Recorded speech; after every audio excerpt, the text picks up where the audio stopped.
Hello friends, आज आपण UP style वटाणा आणि बटाट्याची भाजी बघणार आहोत. बटाटे पहिले छान फ्राय करून घ्यायचे तेलामध्ये. मी व्हेजिटेबल ऑइल इकडे वापरलं आहे. बटाटे छान कडक क्रिस्पी होईपर्यंत आपले फ्राय झाले पाहिजे. त्यानंतर मिक्सर जारमध्ये काही वटाणे घ्यायचे आणि ते सहजच फिरवून घ्यायचे.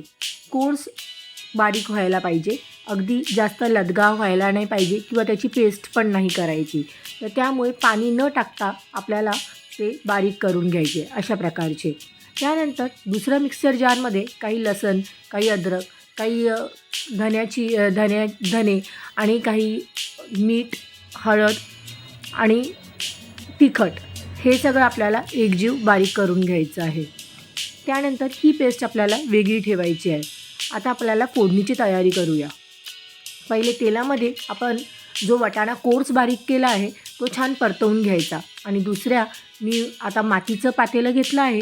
त्याच्यामध्ये मातीच्या मटक्यामध्ये मी तेल टाकले. तेलामध्ये जिरे, हिरव्या मिरच्या, अजून आपलं टोमॅटो टाकला आहे. त्याच्यानंतर आपली पहिली केलेली जी पेस्ट होती धने टाकून ही पेस्ट करून घ्यायची. ही पेस्ट छान फिरवायची. तेल सुटेपर्यंत हा मसाला छान व्हायला पाहिजे. नंतर सुंठ पावडर, जिरे पावडर, थोडेसे आपल्या अगदी प्रमाणामध्ये टाकायचे. त्यानंतर आपला वटाणा जो आपण कोर्स बारीक केला आहे आणि जो फ्राय पण केला आहे तो टाकून घ्यायचा. तो व्यवस्थित झाला तर आपले अख्खे वटाणे ते त्यात टाकायचे. त्यानंतर छान व्यवस्थित त्याला तेल सुटलं की लगेच पाणी वरतून गरम पाणी ओतावे. त्यानंतर भाजी छान उकळायला ठेवून द्यायची. मित्रांनो, मी तुमच्यासाठी खूप छान छान भाज्या घेऊन येते, वेगवेगळे पदार्थ घेऊन येते आणि खूप सोपी प्रकारचे घेऊन येते. मला नक्की फॉलो करा. बघा आपली भाजी छान होते. ज्वारीच्या भाकरी थापायची तयारी करूया. याच्यासोबत बाजरीची भाकरही छान लागते विंटर सीझन असल्यामुळे, पण मी जास्त ज्वारीची भाकर किंवा तांदळाची भाकर प्रेफर करते महाराष्ट्र नसल्यामुळे.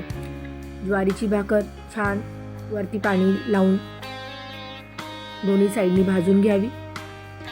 कपडा टाकून ठेवून जरा चांगली दाबून भाजली की दोन्ही साईडनी व्यवस्थित भाजल्या जाते. आणि इथे आपल्या भाजीला छान उकळ आली आहे. चला बटाटे सोडूया पटकन.